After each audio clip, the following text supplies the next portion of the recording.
Selamat bertemu kembali. Kali ini kita akan membahas tentang data exploration. Data exploration kita lakukan setelah kita memiliki data yang akan kita analisis. Ada dua jenis data exploration. Yang pertama adalah univariate analysis. Kemudian yang kedua adalah bivariate analysis. Dalam univariate analysis, kita akan mengeksplor karakteristik dari setiap variabel. Misalnya, kita akan mengukur central tendensi dari suatu variabel. Atau yang kedua, kita juga bisa mengukur dispersion dari suatu data atau penyebaran dari suatu variabel. Kemudian analisis yang kedua adalah bivariate analysis. Dalam bivariate analysis kita mengeksplor hubungan antar dua buah variabel.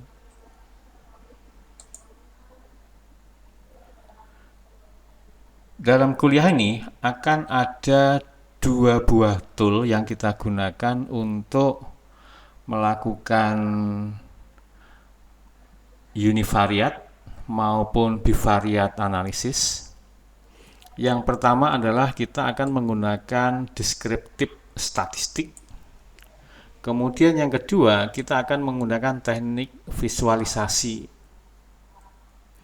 Dalam descriptive statistik, kita akan dapat mencari central tendensi misalnya dengan mean, median, atau modus.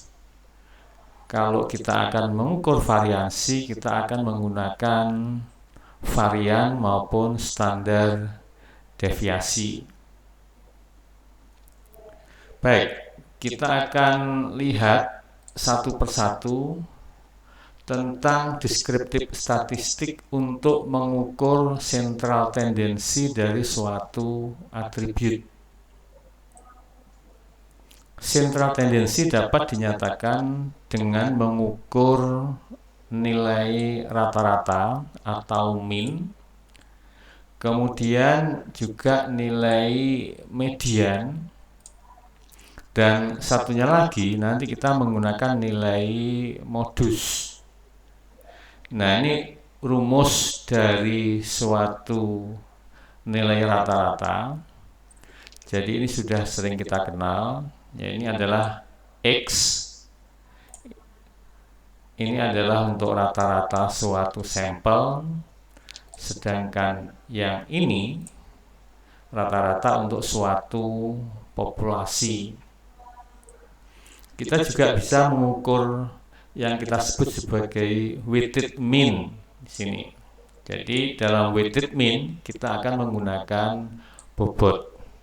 Jadi setiap data akan diberi bobot. Lalu untuk mengukur median, itu jika jumlah datanya itu ganjil, maka median adalah nilai tengah. Jadi kalau ada 5 data, maka mediannya adalah data yang ketiga. Tapi kalau jumlah data kita genap, maka nanti akan kita ambil nilai rata-rata dari data yang ada di tengah. Yaitu kalau misalnya data kita itu ada 6, maka mediannya adalah rata-rata dari data ketiga dan data yang keempat. Dengan cara yang sama, maka kita bisa mengukur nilai median dari suatu data yang bentuknya adalah frekuensi interval seperti ini. Jadi cara kita membaca data ini adalah yang umur antara 1 sampai 5 itu jumlahnya adalah 200, kemudian yang umur 6 sampai 15 jumlahnya adalah 450. Kemudian medianya itu terletak antara pada posisi di interval 21 sampai 50. Jadi posisi medianya itu pada daerah di sini.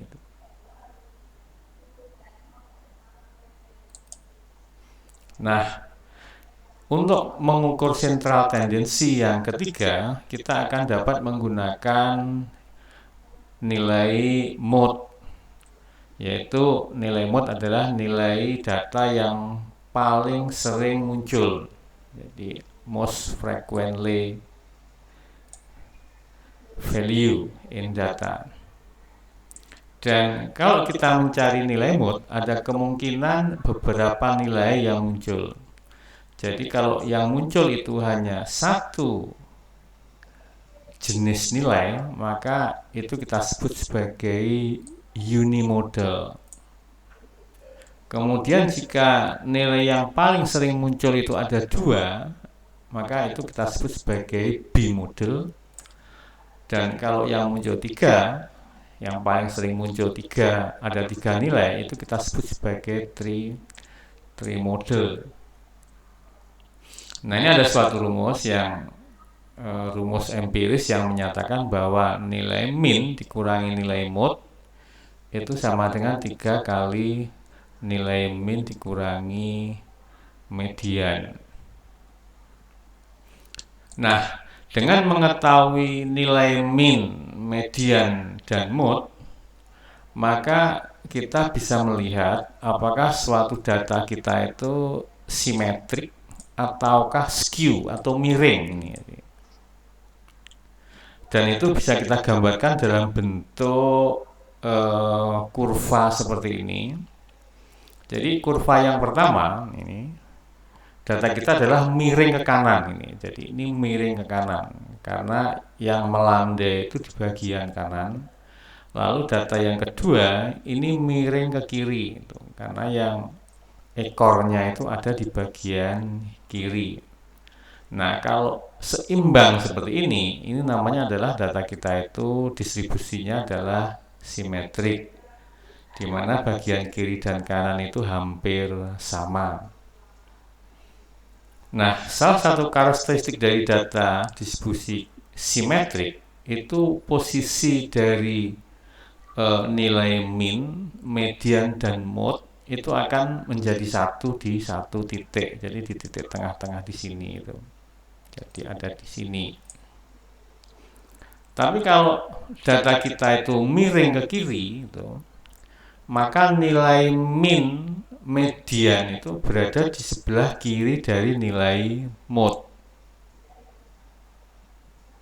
Nah, jadi sebenarnya tanpa melihat gambar, hanya dengan melihat nilai min, median, dan mode, maka kita bisa menginterpretasikan apakah data kita itu kira-kira miring ke kiri atau ke kanan.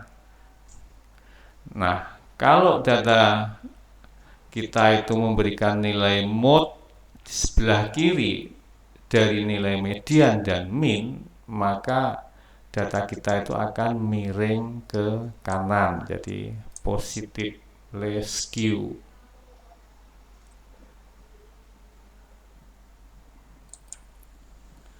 Oke, kemudian yang kedua, kita juga bisa mengukur dispersion of data atau sebaran dari atribut. Nah, dalam hal ini kita bisa melihat beberapa nilai, yaitu yang pertama adalah nilai kuartil, di mana yang sering disebutkan adalah kuartil 1 sama kuartil 3. Kuartil 1 itu artinya adalah 25% dari nilai itu berada di bawah nilai kuartil 1. Lalu istilah lain di sini adalah interquartile, yaitu IQR. Itu nilai dari Q3 dikurangi dengan Q1. Nah, untuk mengukur penyebaran dari data, biasanya kita menggunakan 5 angka ini. Jadi kita cek nilai minimumnya itu berapa, lalu nilai maksimumnya berapa, kemudian nilai tengah-tengah itu mediannya, lalu nilai Q1 dan nilai Q3. Dan kelima nilai ini itu kalau kita visualisasikan biasanya akan bisa dapat kita gunakan suatu plot yang kita sebut sebagai box plot. Nah, dalam box plot kadang kita juga menampilkan data yang berupa data outlier, di mana data outlier itu biasanya dinyatakan dengan suatu nilai yang lebih besar atau lebih rendah dari 1,5 kali IQR.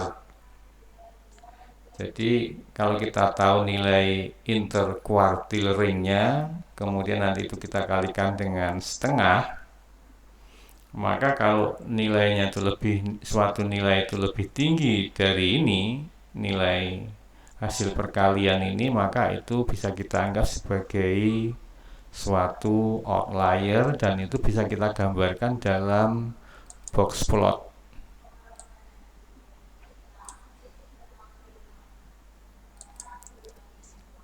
Lalu ukuran yang lain untuk mengukur penyebaran dari data, kita bisa menggunakan nilai varians atau standar deviasi.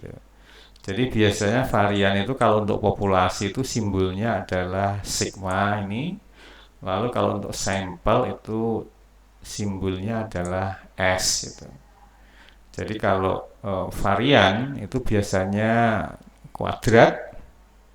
Kemudian kalau standar deviasi adalah akar dari varian, jadi square root dari suatu varian. Nah, lalu rumus yang biasanya kita gunakan adalah yang ini untuk sampel itu. Tapi kalau untuk populasi kita menggunakan sebagai pembaginya adalah n. Gitu. Tapi kalau untuk sampel kita pembaginya adalah n-1. Nah, kalau kita lihat grafik dari norma distribusi, maka kita bisa melihat bahwa kalau kita memiliki suatu min, kemudian nilai standar deviasi, maka 68% data itu akan terletak antara rata-rata minus standar deviasi sampai pada rata-rata plus standar deviasi. Tapi kalau kita yang paling kiri itu adalah rata-rata dikurangi 2 kali standar deviasi, kemudian yang batas kanan itu adalah rata-rata plus 2 kali standar deviasi, maka data yang ada di dalam situ itu kira-kira sekitar 95%. Nah, kalau kiri kanannya itu adalah plus minusnya itu 3 standar deviasi, maka jumlahnya adalah sekitar 99,7%.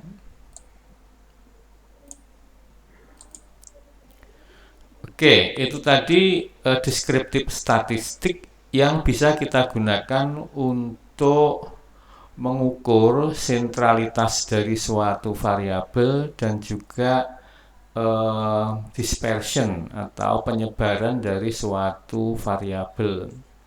Nah, kalau kita gunakan suatu visualisasi, maka untuk memvisualkan penyebaran dan juga pemusatan dari suatu data, kita bisa menggunakan beberapa visualisasi, yaitu contohnya kita bisa menggunakan box plot. Kemudian kita juga bisa menggunakan histogram atau menggunakan quantile plot atau quantile atau QQ plot. Oke, kita lihat satu persatu bagaimana bentuk dari box plot. Jadi box plot itu menampilkan 5 buah nilai, yaitu nilai minimum itu ada di bagian kiri sini itu. Jadi ini nilai minimum itu. Kemudian yang di ujung itu adalah nilai maksimum itu. Lalu di sini yang ada kotak ini, yang kotak bagian bawah dan kotak yang ada batas yang di bagian kanan atau atas, kemudian di tengah ada garis itu. Nah, yang ini yang bagian kiri itu menyatakan Q1, lalu yang bagian kanan itu menyatakan Q3, sedangkan yang bagian tengah itu menyatakan Q2 atau suatu median itu. Nah, yang panjang kotak itu merupakan interquartile ring gitu.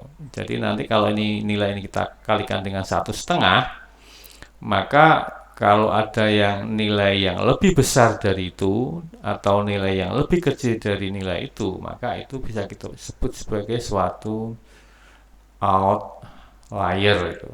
Jadi the head of the box is ini merepresentasikan nilai IQR itu. Lalu itu yang batas kiri kanan dari box itu kita sebut sebagai whisker gitu. Nah, ini kalau box plotnya kita gambarkan mendatar ya. Kalau box plotnya kita gambarkan sebagai box plot yang vertikal, maka kita akan mendapatkan box plot yang seperti ini. Jadi kita memiliki beberapa variabel yang masing-masing kita tampilkan dalam bentuk box plot. Lalu cara visualisasi yang kedua adalah dengan menggunakan histogram. Jadi bentuk dari histogram ini adalah yang atas, Y-nya ini menyatakan frekuensi, berapa jumlahnya itu. Jadi yang bagian bawah itu menyatakan nilai itu, kemudian yang ke atas itu menyatakan frekuensinya itu. Jadi makin tinggi ini nilai bar chart ini, nilai kotak dari suatu histogram itu menyatakan bahwa data itu makin banyak jumlahnya. Lalu kalau makin rendah itu berarti jumlah datanya itu makin sedikit gitu. Nah, jadi dari histogram ini kita bisa melihat bahwa data kita itu cenderung untuk mengumpul ke kiri ini. Jadi ini adalah skew ke kanan itu. Jadi positively skew itu.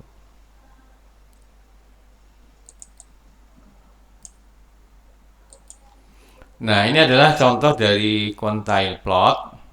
Jadi quantile plot itu menyatakan yang sumbu Y-nya itu adalah nilai suatu data, kemudian yang sumbu X-nya itu adalah nilai frekuensinya itu. Jadi di sini nanti menyatakan bahwa ini 25% ini. Nah, kalau kita tarik ke atas, ini kita akan menemukan suatu nilai itu. Nah, artinya ini di bawah nilai yang kalau kita tarik garis ke kiri, ini misalnya kita menemukan nilai 60 itu, berarti sebanyak 25% data itu berada di bawah nilai 60 itu. Lalu kalau kita tarik ke atas untuk nilai median, berarti ini nanti di bawah nilai ini, kalau ini kita tarik ke kiri, itu akan 50% dari data itu berada di bawah nilai ini itu. Jadi itu quantile plot, dan kita bisa menggunakan QQ plot untuk membandingkan dua buah atribut